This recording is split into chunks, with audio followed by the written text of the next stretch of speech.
yung type mo, ulitin mo. Dali na!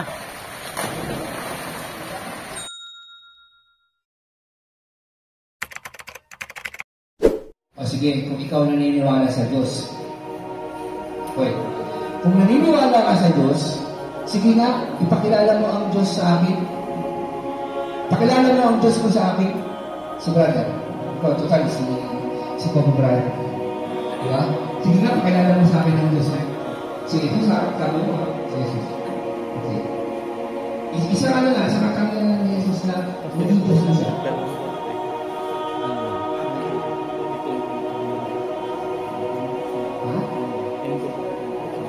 Kaya lang, paano naman sabi ng Diyos siya? Di ba may katangian? Halimbawa, isa sa katangian ng Diyos, tagapagmulta ang Diyos mo. Okay, malas tayo.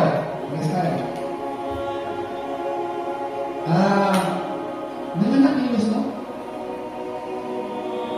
Nanganak? Hindi. Ha? Hindi. Malas tayo. Sana. Hindi nanganak yung Diyos mo? Hindi. Pinanganak, itayo kayo. Yung Diyos na mga Muslim, hindi pinanganak. Bakit? Ay, dito na papasok yung mga yung mga binigay. Ngayon, pinanganak ang Diyos mo. May kami ka, wala? Meron wala? Meron siya mo yung Diyos mo, meron wala?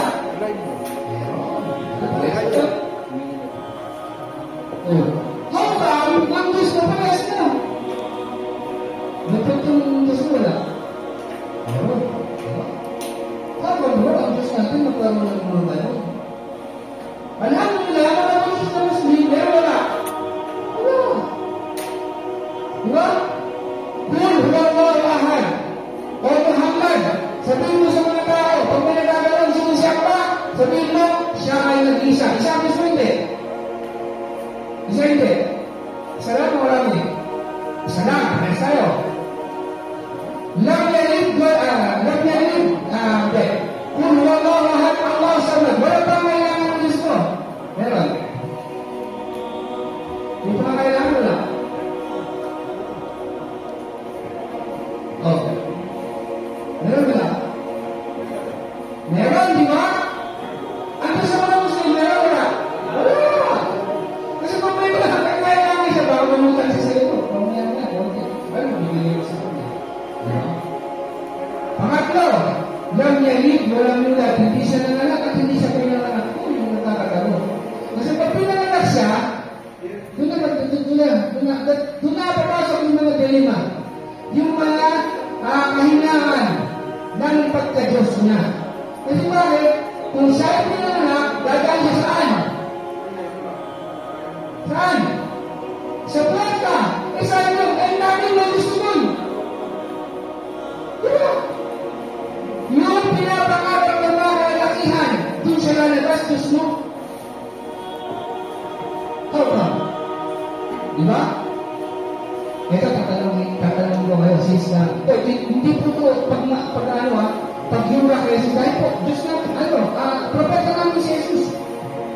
Kung sino man ang mas nagtamahal kay Jesus, kami po mga Muslim. Okay? Ito lang po pinapakilala natin, para yung kilala ng Diyos ay palitan nyo na, si Allah na, para makuha natin yung kanyang pahintulog sa paraiso niya. At para matupad na yung gusto nyo sa paraiso. Diba? Gusto nyo ng paraiso. Diba? Si Allah ay hindi nangangailangan, wala sa pangangailangan, kundi siya nga bibigay ng mga pangangailangan ng kanyang mga nilikha. Siya ay pinanganak at hindi nanganak. Alam niyo bro, ito bro, masakit yung bro. Pero, sasabihin ko na rin. Para mapuksan talaga yung paniniwala sa Diyos. Kasi bakit? Si Jesus ay pinuli. Di ba pinuli kayo? Di ba sa dito? Si Jesus ay pinuli. Kami niyo pinuli. Ikaw pinuli. Parehas mo. Parehas natin si Jesus. Ano yung isa lang? Ay, wala. Naging propeta siya. At hindi siya ng mensahe. Yun ang pinagkaiba. Pero si Allah, hindi siya kaanak, hindi siya ipinanganak, wala siyang pangangailangan, siya nagpuso sa kanyang mga nilikha. At sa kanyang wala, nakikita. Wala siyang ilog, wala siyang litik, wala siyang mukha, wala siyang kot, wala siyang ari. Hindi siya tumutunig, hindi siya umihi. Yun ang Diyos, bro. Kaya ang Diyos, kapanginig sa kapaglikha eh. Dapat ipamang natin yung ating pagkakalala sa Diyos. Ang dahil si Allah ang may-ari na paraiso, alam mo ba kung bakit nilikha ng impyerno? Ha? Kung ayaw sa paraiso, di ba? Pero kayo. Ito yung concept eh. Eh, since nasabi niya ng paraiso, gusto daw, saan? Diba? O baka, bulalo mo lang kami, gusto niyo paraiso, tapos ayaw niyo naman pala. Diba? Gusto ko ng paraiso eh, kasi gusto. Ngayon, tutuparin natin yung pangarap nyo, yung gusto nyo, na makapunta kayo sa paraiso. Paano yun? Babanggitin nyo lang ang mga katagalan ito. At papasok na kayo sa paraiso. Babanggitin nyo lang ng taos puso. Di ba? Gusto nyo na paraiso. Dito nga, marang tumulong sa inyo. Di ba? Ano yun? Asyhadu an la ilaha illallah wa asyhadu anna Muhammadan Rasulullah wa asyhadu anna Isa Abdullah wa Rasul. Ako'y sumasaksi dahil nga gusto nyo na makuha yung pahintulot, bigay sa inyo ang susi ng paraiso. Sundin niyo sabi ng Islam. Sundin niyo sabi nila, siya lang makikilala na kikilalanin natin Diyos, wala nang iba. Wala nang lublog sa tubig, hindi ba kailangan ng lublog doon? Hindi. Pero, kung gusto nyo malilog, kaya hindi na pagpasok sa Islam. Hindi nila kailangan ng doktrina na ito hanggang walungan. Hindi na mo. Kailangan pa ba natin ng pari? Pakainin kayo ng osya? Painumin kayo ng grapes? The moment ka... Well, fine. Diba? Fine.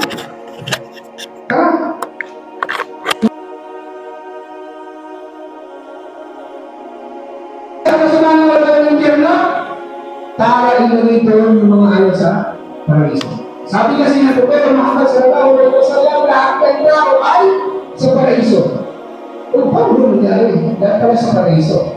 Ang ayaw lang mapunta sa paraiso ay mapupunta sa impyerno. Dalawa lang. Okay? So paano bro? Subukan nyo ito bro. Subukan nyo. Subukan mo lang. Hindi ko alam pinapamisin mo na kasi magbibisit kayo. Baka sabihin nyo, dinadaya ko. Subukan nyo lang, ganito nyo. Subukan nyo lang, subok lang. Ganito nyo.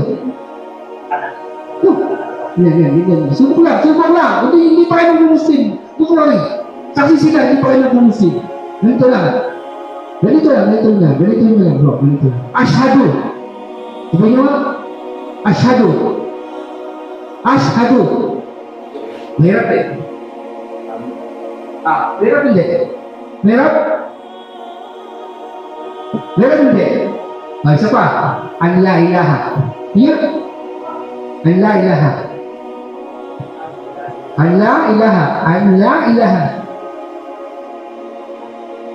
Oh, mahirap hindi. Sabi nila, sisi, panis. Di ba? Panis. Di ba, bro, madali lang. Kasi nga hindi wala nang ceremonies pa marami. The moment na magpasya ka na gusto mo na sa paraiso, kunin mo yung pahintulot na umayari ng paraiso. At tulong siya. Okay? Ready ba kayo? Sinabi ko lang yun, gusto ko paraiso. Sinabi ko lang yun para matapos sa inyo. Ganun ba yun? Diba? Ganun lang? O talagang gusto niya yung paraiso na hiya na kayo? No. O bakit nilalaman nyo lang kami? Naglalaman nyo tayo dito bro. Gusto niya lang paraiso, ayaw naman. Diba? Ano sa palagay nyo?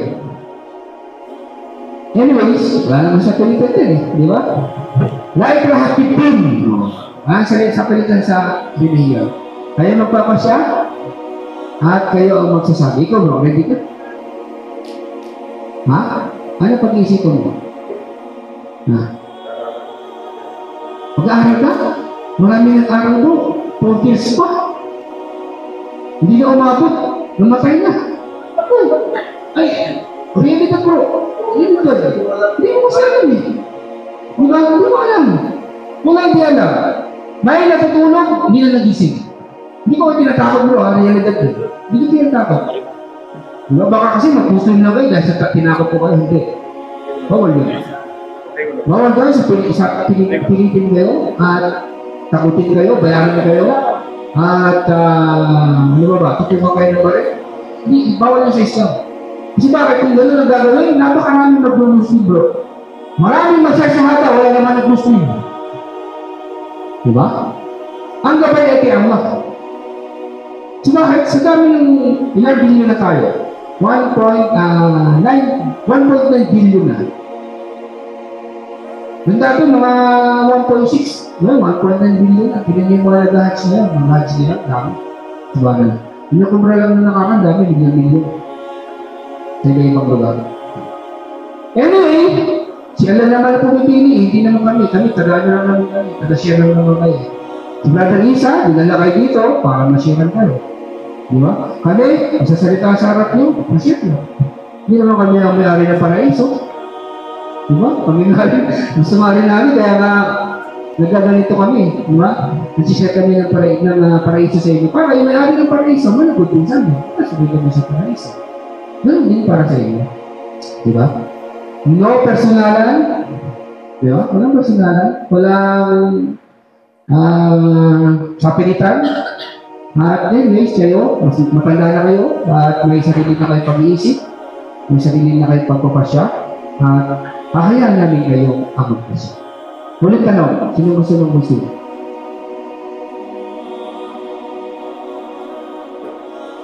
Sino gusto ng paraiso? Bro, malulan nyo nga yung mamiliin natin, bro. Ayaw naman pala. Gusto na paraiso, hindi na bigay na. Wala kang mabulan. Anyways, kayo na. Samahan na natin. Dito guys, siguro, ang aking assistant. No? Tulog na. Hindi, susunod. Okay, may tanong kayo, bro, para at least, kasi pag-aaralan niyo. Alam mo, bro, pag nag-aral ka, bro, ano mga tungkol dito, bro? Theologies, nag-aral ka? Yung mga nag-aral ng theologies, sa debate ng ustad, gamitin na. Oh. Yung mga ministro na nag-aral ng 4 years, 10 years, nag-posting na. Yung mga reverend, eto, si brother, seminarista. Oh. Nag-posting na, kasi ko nag-aral. Oh, come on. Di ba? Oh, come on. Di ba, bro? Ikaw, bro. May tanong ka? Wala. Gusto mo Muslim? Kasi alam niyo, bro, baka isipin niyo, yung mga Muslim niya, kaya nanghikayat ka para dumami Muslim eh. Alam niyo ba hindi kayo kailangan ng Muslim? Ng Islam? Hindi kayo kailangan eh. O bakit inihilig yung namin kayo? Wala kayo sa Islam. Hindi kayo kailangan ng Islam eh. Pag di ba kayo nag-Muslim, mawala na mga Muslim. Kami, hindi kami kailangan eh. Hindi kami kailangan. Siya, hindi mo siya kailangan. Hindi mo kailangan. Sino ang nakakailangan sa Islam? Yun eh.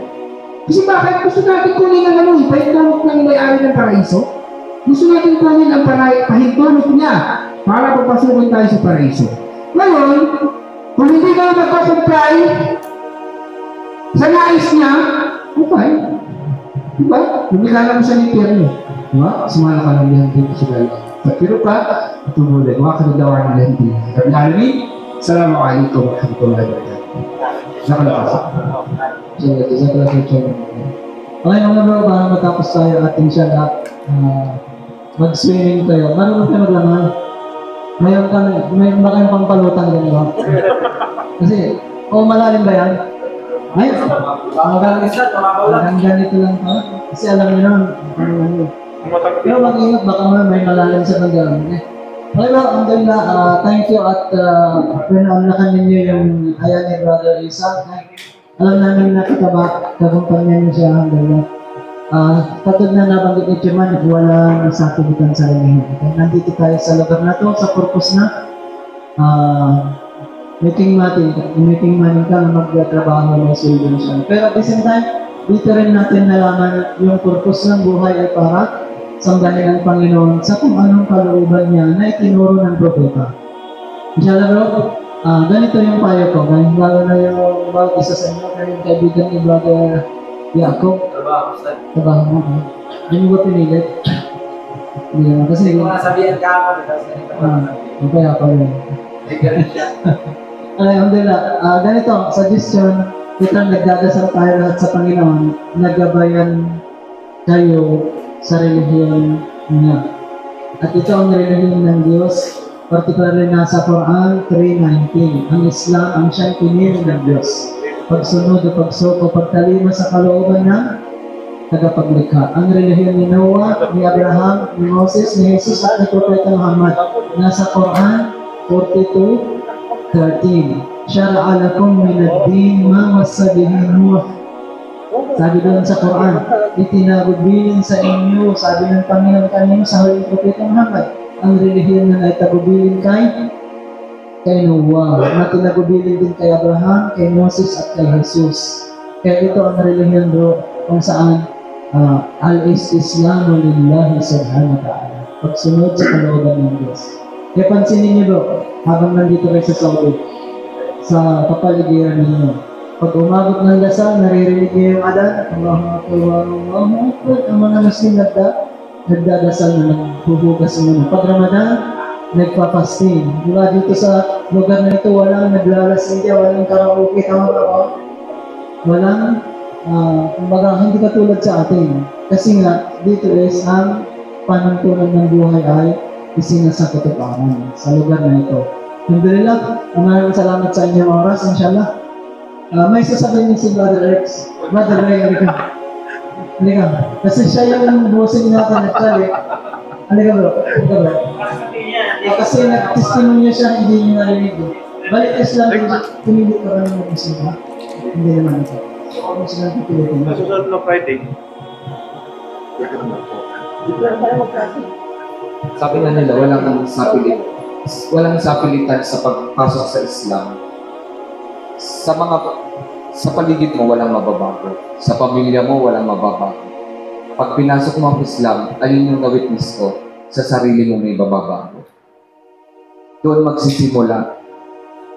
Ang sarap ng pakiramdam na 5 times and may chance ka lagi humingi ng tawad, magpasalamat. Simula umaga hanggang gabi, pwede kang magpasalamat through prayer. And alhamdulillah, through prayer, nagugulat na lang ako yung mga gusto ko nangyayari. Dumarating. Kailan lang ako, lately lang ako for 9 years I step in Saudi Arabia. Sabi ko sa sarili ko, calling to para sa akin. Dumating yung time na first year, second year, third year, hanggang inabot ako ng 9 years. May perfect time. And kung ako sa inyo, malay nyo, dumating yung perfect time sa inyo, sabi ko nga sa inyo, ang laki ng mababago sa sarili ninyo. Yung may apply nyo yung mga haram, bawal. And I am the most bad person before. Nakokontrol ko na lang ngayon dahil sa Islam. Dinaig mo pala si Robin Pahilan. Kasi brother din, balik Islam din siya, yung about to become na pari na siya, tapos nagbalik Islam. Tama ba ko bro? Baka mali, magsalita ka. Baka sakaling limantig po sila magsiunahan sa mga Muslim. Kung gusto niyo tumalima ba? Salamat sa lahat mga brothers. Share yan sa inyo. Isa akong sulit na Katoliko. Isang seminarista noon, nag-aaral ng pagkapari. Ang daming sinalay sa relihiyong Katoliko. Pero ang puso ko naghahanap kung saan talaga ang liwanag sa aking puso na aking sasambahin. So, sa kalaunan, hindi ko nakalain na pinadala ko dito sa Saudi Arabia sa tulong siguro ng aking panalangin kung saan ako magsamba at sino ang tatawagin ko tunay na Panginoon. So, salamat sa mga brothers na isa ako sa Islam ngayon na nakita ko na ang gaan ng feeling. Tama yung sabi ni Brother Amer na pag nayakap mo ang totoong Panginoon mo, ibibigay ang lahat. Yung parang blessing na hindi mo lang akalain na ibibigay sa iyo. Ganon din sa aking trabaho ngayon na hindi ko akalain na yung boss ko biglang napapasalamat. Yung pamilya ko, walang mababago sa pamilya mo. Yung weakness lang is ang daming magbago sa sarili mo, lalo na yung uulitin ko lang, yung bago ka magpa-prayer. Nung kami kasi sa seminaryo, magpa-prayer kami, diretso-diretso lang. Meditation. Pero sa Islam, hugasan mo muna ang iyong katawan bago ka papasok sa prayer. Linisin mo muna ang iyong sarili bago ka maghingi ng tawad at papasalamat. Maraming salamat na rin. Nabanggit ninyo yun, nabanggit na yung maglinis ka ng sarili mo, mudo kong tawagan sa Arabic yung ablution. Sa biblical lagi namin sinasabi kasi gamit yun ng Kristiyano. Sa Exodus 40, 31 and 32. Si Propeta Moses, nagsagawa rin yun ng paghuhugas ng kamay ng paa ng mukha bago sumubasog doon sa tabernakulo. Sumubasog yun yung nagpapatira pa. Kasama niya si Aaron at kanilang mga kasama na hindi sinira ni Jesus sa New Testament. Kaya ang turo ni Jesus sa mga disipulos naghuhugas din ng kamay ng paa ng mukha bago magdasal na tumitira pa. Sa 26:39 Matthew Biblia, si Jesus ay nagdasal na tumitira pa. Ganun na ganun turo ni Propeta Muhammad kasi ang Propeta Muhammad ay nasa hanay siya ng totoong mga propeta. Kaya parehas siya ng turo ng Muslim sa mga ginawa ng mga propeta na nauna pa, biblical. Kita niyo ba? Yung tatlong mga brother dito, yan, kakakasyahada lang nila bago tayo dumating. Kasi alauna pa kami nandito. Sa totoo lang. Eh mga bro, siguro may pang sa inyo ba magsalita? Gusto ninyo? Ilang minuto. Yes, sir.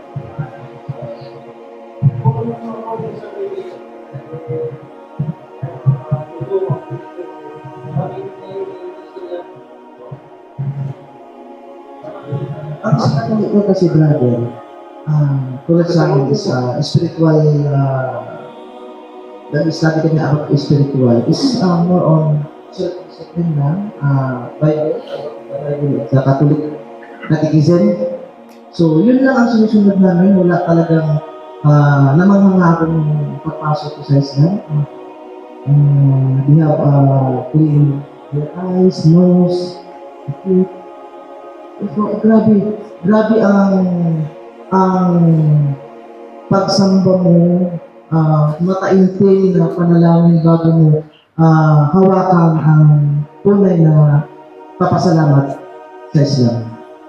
So, sa seminaryo, nung that time na seminarista ako, kaya siguro na hindi ako nagtumuloy ng pagkapari.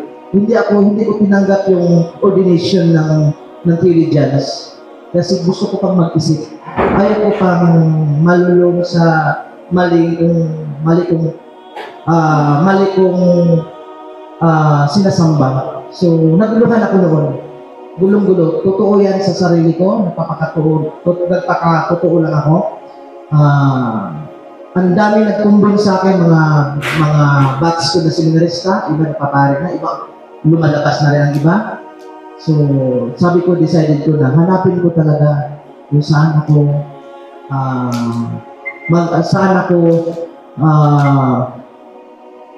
saan yung naramdaman ko na sino yung sasambahin ko. Yun. Kung nasa Biblia yung ginagawa ng mga Muslim, magpasting o magdasal na tumitira pa, magbigay ng kakanggawa, Kung hindi kumain ng baboy, bakit hindi ginagawa ng Kristiyano? Ang tanong niya sa, wala naman kasing pattern sa Christianity, walang modulo.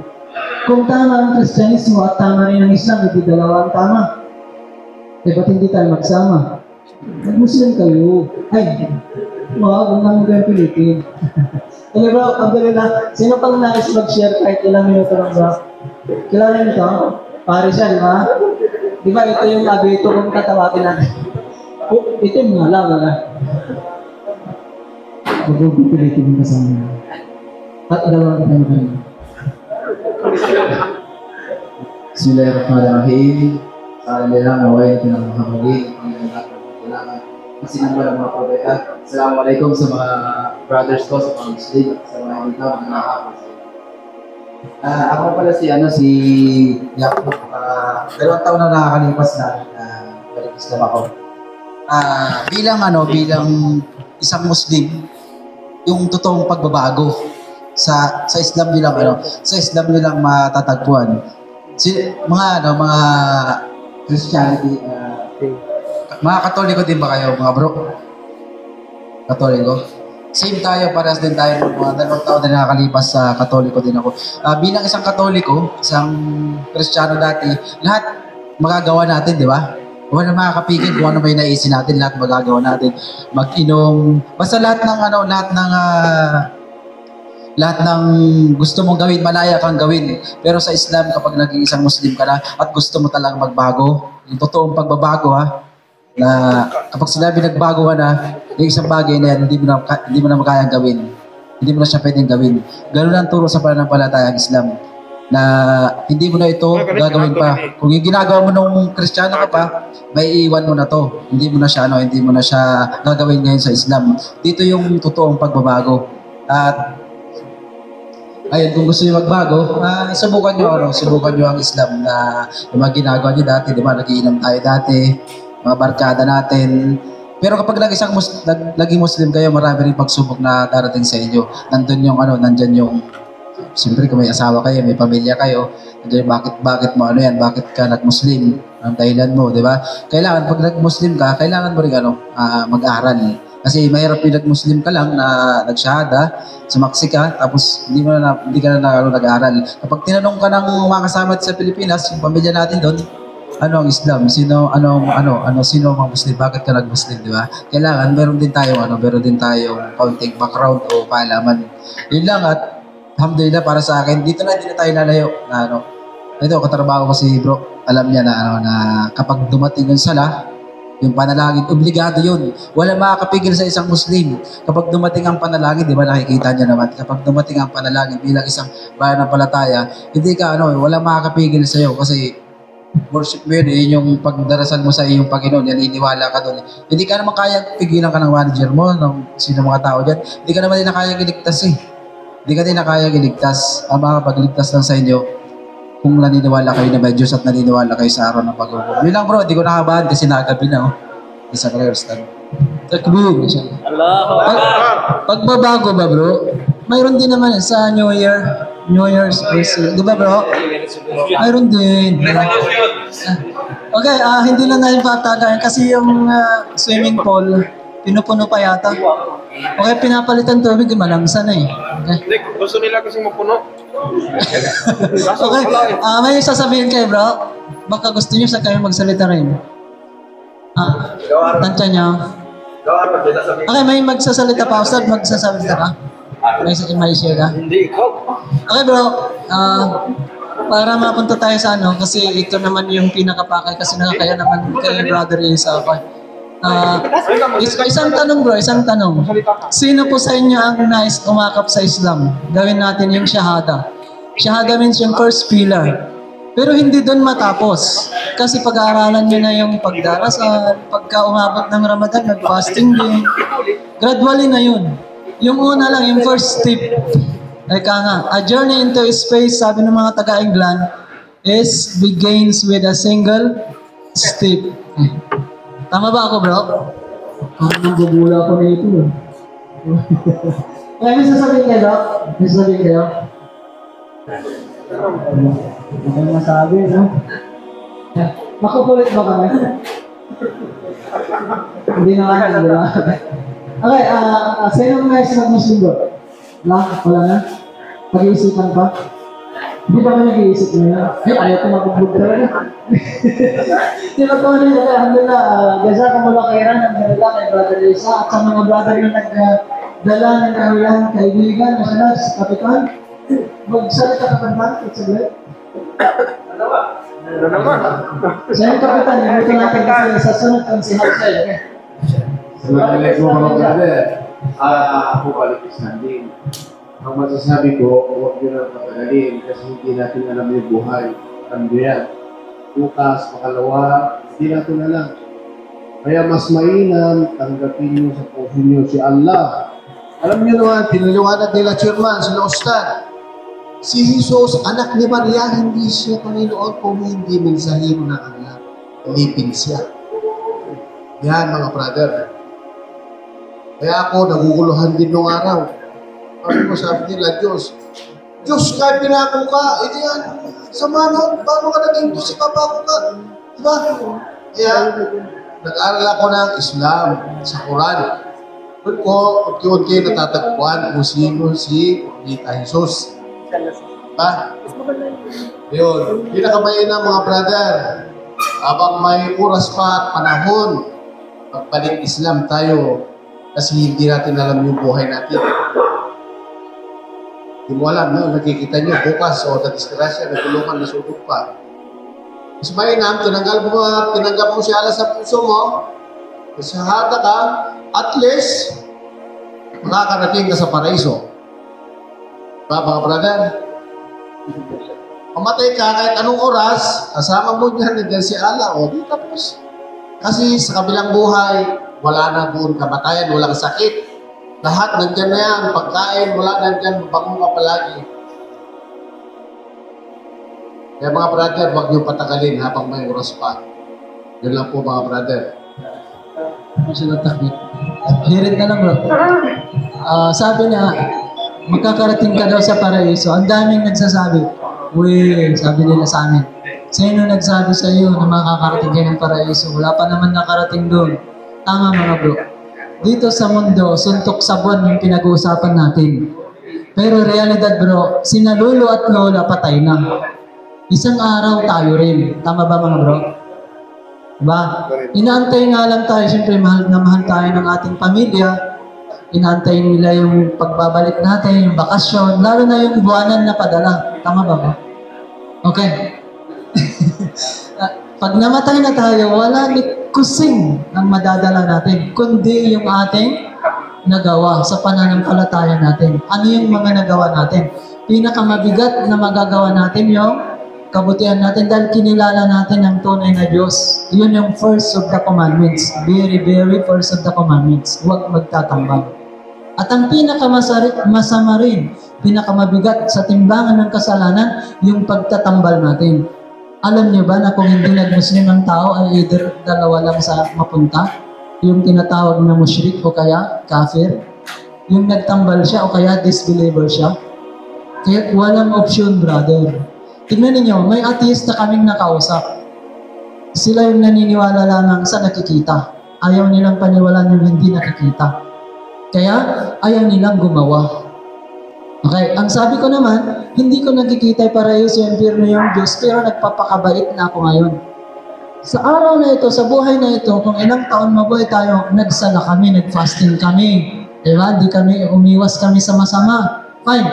Pagdating natin sa kabilang buhay, nandun din kayo, nandun din kami. Hindi kayo nag-fasting, hindi kayo nag-Muslim kami, Muslim kami. Kung totoo na walang kabilang buhay, logi kami, talo kami, pagod kami nagdasal, gutom kami nag-fasting. Pero kung totoong may paraiso at impyerno, bulid kayo sa impyerno nga po. Nasa Quran 98:6. Innal ladhina kafaru min ahli al-kitab wal mushrikina fi nari jahannam khalidina fiha. Silang mga nagtambal at hindi mananampalataya, ibubulid sila sa impyerno nga po'y magpakailanman. O di mas maganda mag-Muslim kayo. Ipagkait nyo ba sa sarili na magsala kayo at mag-fasting? Kung kaya ni Isa, kaya ni Amir, kaya natin na magsala at mag-fasting, tatak propeta, ba't di nyo kaya? Kung ang amo ninyo, analogy, ang amo ninyo ay ang Diyos. Analogy lang ha. At pinag-utusan kayo na gawin ito. Kung ginawa niyo, matuwa siya. Mayroon tayong sahod kada month. Tama ba? Pag hindi kayo gumawa, wala kayong sahod. Ganon din naman sa spiritual mga bro. Pag gumawa tayo, mayroon tayong reward sa kabilang buhay. Pag hindi tayo gumawa, wala pa naman kasi dito eh. Pagsubok kasi ang buhay eh. Tama lang bro. Siguro bugbog na ang mga toasted. Tigilan na natin. Magsalita ka pa o paano ba? Allahu Akbar. Hanggang alas 7 man lang tayo bukas dito eh. Hindi lang kita ng gabi, umaga yan. Okay, bismillahirrahmanirrahim. Assalamualaikum warahmatullahi wabarakatuh sa mga kapatid at sa mga bisita natin. Magandang hapon, ngayon ay magandang gabi na. Gusto ko lang i-share. May mga kababayan tayo based on my own experience. Kaya't ayaw nilang i-map sa Islam. Ito yung isa sa mga nakikita nating factors. Sabi nila kapag kayo map kami ng Islam, masyado kayong magpapakabanal. Masyado kayong umiiwas ng kasalanan. At ako ay nakaugalian ko yung mga bagay na ito. Pag-inom, paparami ng chicks. Ganun yan eh, mga Pilipino. Aminin natin. Kung balik natin sa Pinas, ganun yung buhay doon. Inom, babae, tapos maraming mga haram ng lifestyle ng isang Pilipino malapit sa haram. Yun ang totoo nun. Ngayon, ang gusto kong ibahagi, ang sagot naman natin is, sa Islam, pinaghihiwalay po natin ang kasalanan sa dalawang bahagi. Merong kasalanan na tinatawag na major sin, at meron namang kasalanan na tinatawag na minor sin. Kabair at saka sagair. Malaki at maliit na kasalanan. At yung malaking kasalanan na ito ay nahahati naman ito sa dalawang uri.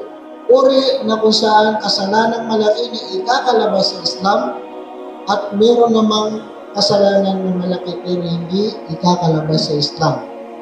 Bakit ko gustong italakay ng mga bagay na ito? Hindi porket nag-Muslim ako ay makikita nyo na ako na santo. Yung tinatawag sa word na Arabic na wali, awliya, na 100% hindi magkakasala, 100% hindi magkakamali. Hindi po ganon. Ngunit, ang tinitiyak po natin sa ating mga sarili ay hindi tayo abutan ng kamatayan na nandoon tayo sa kasalanan na tayo inakalabas sa Islam. Dahil yun, tama yung sinabi ni Kapitan kanina, wala ni isa man sa atin na nagkaroon ng kontrata kay Malakumot, kay Angel of Death, kung kailan siya mamamatay, kung kailan siya bibisitahin at gagawin yung task na meron siya, na kanyang gawain ng pagbawi ng buhay.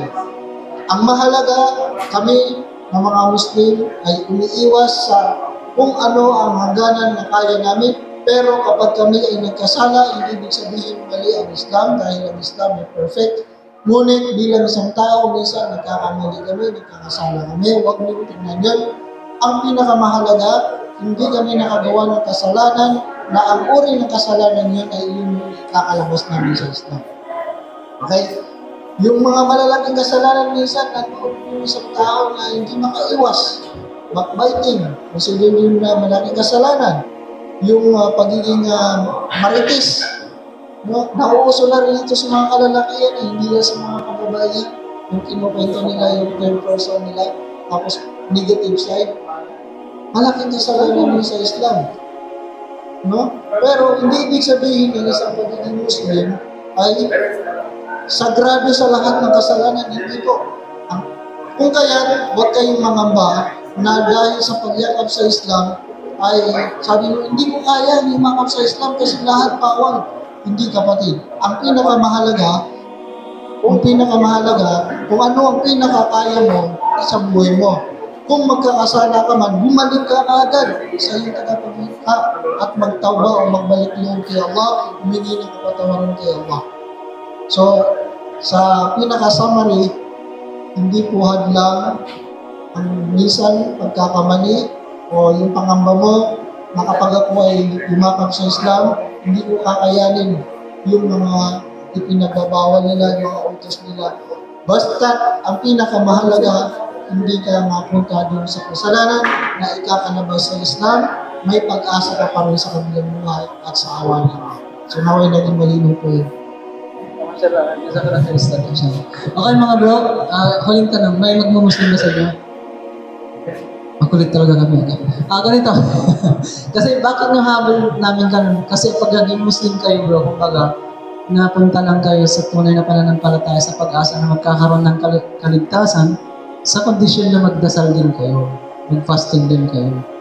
Okay bro? Katulad na paano namin natagpuan ang relihiyon nito. Sana pag-aaralan na kahit may pagkakataon pa na may bukas pa, di ba? Di ba sabi nung nagsasalita, may bukas pa? Ito naman eh. Okay bro, thank you sa oras ninyo. Kung may mas magsalita, bigay ko ang microphone. Pero kung wala na, magligo kayo. Sure kayo na marunong maglamay ha? Kasi malalim yung bro. Okay? Napalitan na, hindi na pumalang sa tubig. Okay? Thank you. Kay Brother Ray, jazakallah khair, brother. Thank you very much. Magsalita ka? Hindi na? Okay na. Parang matapos na. Kasi gusto na rin lang magligo. Sige bro, thank you bro. Thank you sa oras ninyo. Sige, maligo kayo bro. Ako na bro. Ano? Sa totoo lang, napaka-miracle nung nangyari sa akin.